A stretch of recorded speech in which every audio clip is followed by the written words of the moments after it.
네, 이건 좀 다른 얘기인데 제 아들하고 그때 일본 여행을 가서 그 화장실 가고 싶다고 그래서 이제 화장실 이렇게 데려다주고 아이가 이렇게 쉬하고 있다가 보니까 나도 온 김에 나도 쉬할까 그래서 저도 이제 쉬를 하려고 하는데 아들이 이제 끝나고 저를 보는 거예요. 딱 눈높이가 그러니까 이렇게 보니까 아들이 보고 있으니까 이상하게 더 안 나오고 뭐 근데 갑자기 아들이 10, 9, 8 하는데 이게 뭐지 했는데 진짜 일이 될 때까지 반드시 뭘 해야지 아빠의 그 역할을 할 것 같아가지고 근데 정말 다행스럽게 한 3인가 2에서 나오니까 저도 모르게 뭔가 해냈다 싶은데 남자친구도 여자친구 앞에서 그걸 별거 아니지만 해내야만 남자친구라고 딱 뭔가 만족감이 들죠. 이 아이템 제안을 받고 나서 해봤어요. 예. 해본 적이 없었는데 사실 한 10,000원 정도 썼는데 하나도 못 뽑았어요. 그러니까 1,000원, 2,000원까지는 경험 삼아였는데 3,000원째부터 승부욕이 이상한 승부욕이 생기더라고요. 이건 기계와 나와 1대1 승부야. 그렇죠. 그리고 한 7, 8,000원대가 되게 되면 그때는 존재를 증명해야겠다는 그래서 결국 10,000원 돈을 쓰고서는 사실 1,000원짜리가 있었으면 더 했을 텐데 50,000원짜리밖에 없으니까 사실 그걸 헐어서까지 하긴 좀 그렇고 그 인형 뽑기 방을 나가면서 어떤 느낌이 들었냐면 10분 전에 이 인형 뽑기 방에 들어왔을 때보다 좀 더 못난 사람이 돼서 나가는 듯한 돈은 돈대로 쓰고. 돈들 쓰고 정말 별것도 아닌 사람이 돼서 나가는 듯한 기분.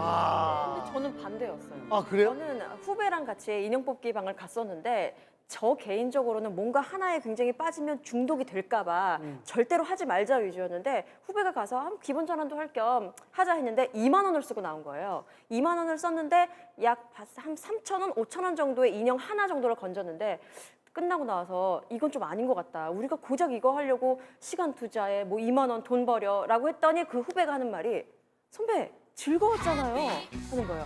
우리가 언제 2만 원 갖고 이렇게 즐겁게 막 깔깔거리며 웃을 수 있겠어요? 라고 이야기를 하는데 맞다 2만 원이면 고작 뭐 술 마시고 밥 먹고 이게 끝날 텐데 나름 즐겼구나라는 생각에 그렇게 기분이 안 좋지 않더라고요. 그럼 몇 분 정도 거기 있었던 거예요? 한 1시간 정도는 있었던 것 같아요. 저는 저 단어가 예. 가난한 사치잖아요. 가난한 사치. 사치 앞에 가난한이라는 말이 붙었을 때 이런 어법을 이제 모순 어법이라고 하더라고요. 네? 예를 들면 사이먼 앤 가펑클의 노래 중에 침묵의 소리. 깨끗한 똥. 네. 그다음에 뭐 또 조용필 씨 노래 중에 웃고 있어도 뭐 눈물이 난다든지. 시적 표현.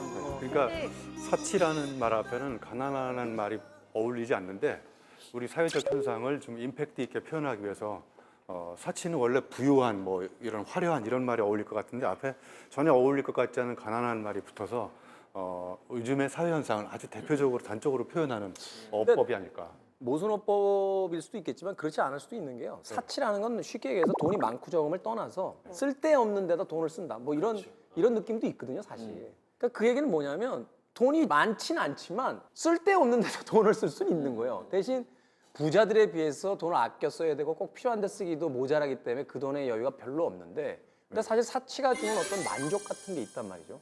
그러니까 그것을 아마 표현할 때 이렇게 표현한 게 아닌가. 그러니까 제가 생각했을 때도 이거 굳이 사치라고 얘기해야 되나 싶기도 해요. 왜냐면은 그 사치라는 건 우리가 지금 정할 수 없는 것 같아요. 그 사람이 어느 정도 그거 얻은 행복이나 이제 아까 맞아요. 말씀하신 것처럼 어떤 즐거움도 받을 수 있잖아요. 그러니까 저도 같이 운동하는 그 동생이 있는데 남자 동생인데 한 20살밖에 안 됐어요. 지금 돈이 한 푼도 없는데 자기도 이제 가끔씩 운동 끝나고 그 코인 노래방 가요. 그러면 거기서 이제 1,000원만 도입하면은 한 4곡 정도 부를 수 있다는데 자기는 그거 너무 재밌대요. 그래서 제가 물어봤어요. 야, 왜 그렇게 그 친구들하고 같이 안 갔냐고. 근데 그런 얘기 하는데 우리 가면은 한 사람이 어차피 써야 되잖아요. 보통 한 사람이 써야 되니까 그 부담적인 거 있는데 그리고 내가 계속 내가 부르고 싶은 노래도 부를 수는 없게 되고 어쩌면 이런 우리가 생각하는 그 가난한 사치라고 얘기할 수도 있지만 그 사람한테 오히려 굉장히 이익이 될 수도 있다고 생각해요. 야, 그렇네요. 사실 노래방 가서 한 명이 연속해서 4곡 부르면 그거.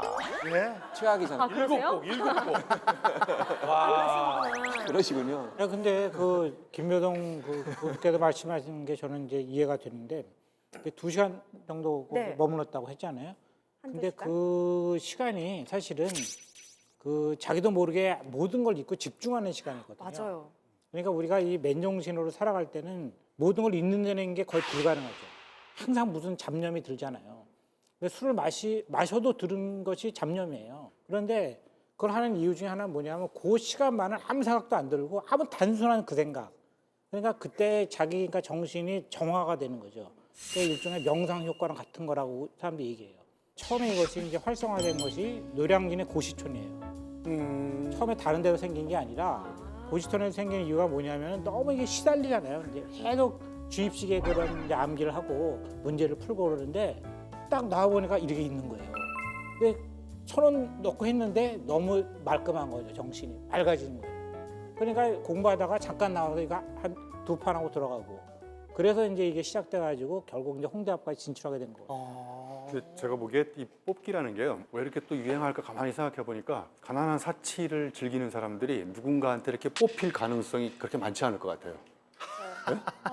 그래서 남한테 너무 슬퍼요. 아니, 그러니까 뽑혀서 내가 이렇게 행복감을 느껴야 되는데 그럴 수 있는 가능성들이 사회적으로 그렇게 많지 않으니까 스스로 이렇게 뽑으면서 지금 우리 탁 교수님도 말씀하셨듯이 그런 성취감, 집중감, 몰입감을 통해서 순간적인 자기 만족을 맞아요. 얻으려고 이게 하는 있을 수도 있겠네요. 그런 근데 속성이 제가 어렸을 때도 이게 있었어요.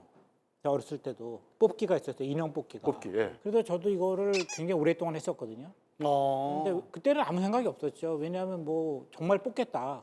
그래갖고 내가 자랑을 하겠다 이런 마음밖에 없었는데 그때는 그거 아니었어요? 물방개 나가지고 번호로. 그거는 이제 동대문 야구장에서 했었는데 동대문 야구장에 물방개 아저씨가 있었어요. 근데 제가 동대문 야구장에를 항상 들락거렸거든요. 근데 여름에 그 아저씨가 꼭 왔는데 꼭 그렇게 놓으면 다른 데 가요. 물방개가.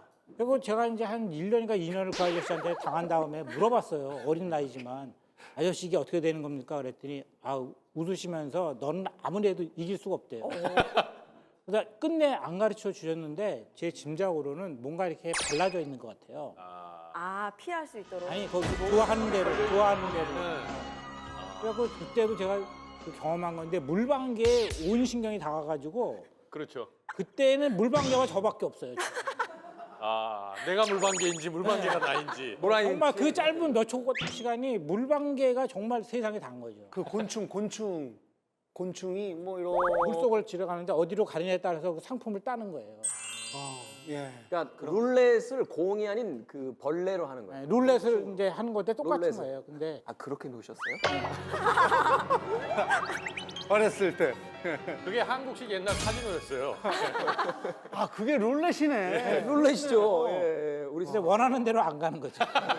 말씀을 들어보니까 10,000원 안팎으로 뭐 이렇게 한 5,000원 이 정도로 하면은 진짜 스트레스도 풀리고 머리도 순간적으로 이렇게 맑아지는 뭐 그런 효과가 있는데 이게 빠지다 보면요 치킨집을 하는 분인데 배달 가다가도 그게 딱 보이면 저건 조금만 하면 저거 뽑을 수 있겠는데 해가지고 배달 가면서 계속 그 생각이 안 돼요. 딴 사람이 저거 뽑으면 안 되는데 딴 사람이 뽑으면 안 되는데 그래서 다시 와가지고 그거를 돈을 넣고 그거를 계속 뽑다 보니까 막 몇만 원 그래서 제일 많이 쓸 때는 하루에 몇십만 원도 쓰고 부인 몰래 돈도 뭐 이렇게 가게에서 가져와가지고 그 정도로 빠지는 사람들이 있더라고요. 중독이네요. 참고로 말씀드리면 이 그 사연은 안녕하세요예요. 예, 맞습니다.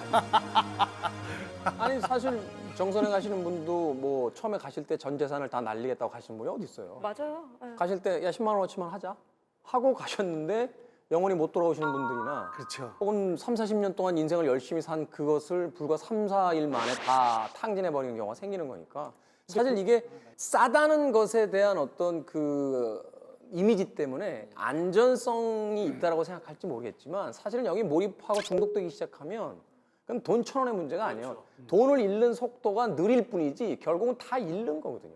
이게 왜 중독성이 있냐면은 라스베이거스에 가도 이 인형 뽑기 기계가 있어요. 대신 뭐 1달러를 넣고 달러를 뭉쳐놓은 거를 찝는 거죠. 그 기계로. 그만큼 중독성이 있는 거예요. 근데 그게 중독성이 있는 이유가 그 몰입하는 것도 있지만 그 세계가 평등의 세계가 된 거예요. 평등. 그러니까 이 세상은 불평등하잖아요. 그러니까 돈 있는 사람, 빽 있는 사람이 모든 거를 우선권을 갖잖아요. 근데 그거를 자기가 극복할 수가 없어요. 그러니까 실제 세계에 평등은 없거든요. 근데 뽑기 방에서는 평등한 거예요. 누구나 다. 돈 있는 사람, 권력 있는 사람이나 나나 다 똑같아요. 거기서는. 맞아요. 그러니까 도박이라는 것에 왜 중독성이 있냐면 도박은요. 그게 운이잖아요. 일종의. 룰렛도. 그렇죠. 그 앞에서 누구나 다 평등하거든요. 그러니까 아줌마도 도박하러 가는 거예요. 아저씨도 가고.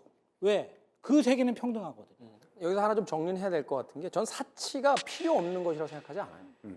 이건 어떤 형태로든 인간의 삶에 반드시 필요한 것 중에 하나라고 생각하는 거거든요. 왜냐하면 쓸데없는 짓이기 때문에 그래요. 아까 그 노량진 그 고시생들에 대한 이야기를 했습니다만 자신의 인생이 걸려있는 정말로 너무나 쓸데있는 공부를 하루 종일 하며 피곤해요. 그리고 나와서 돈을 낭비하는 절대로 자기 인생에 별 도움도 안 되는 쓸데없는 짓을 해서 힐링하고 가는 거예요. 맞아요. 그러니까 사실 이 쓸데없는 짓이라는 게 저는 반드시 필요하다고 보는 입장인데 이 기계가 그런 의미에서 어떤 기분을 선사를 할까 보면 내 인생에서 절대로 벌어질 것 같지 않은 행운이 아주 작게 어느 날 하나 정도 걸리는 거죠. 2,000원 정도를 썼는데 큰 인형이 하나 걸려주는 거예요. 이걸 사실 어디다 갖다 쓰겠어요. 우리가 인형을 가지고 놀 나이도 이미 한참 지났는데 근데 그 인형을 하나 뽑아냈다는 것이 내 인생에 펼쳐진 작은 기적 같은 거예요. 행운이 나한테 온 거예요, 하나가. 그러니까 여기서 오는 어떤 쾌감, 즐거움 이런 것들이 자꾸 중독되는 거죠.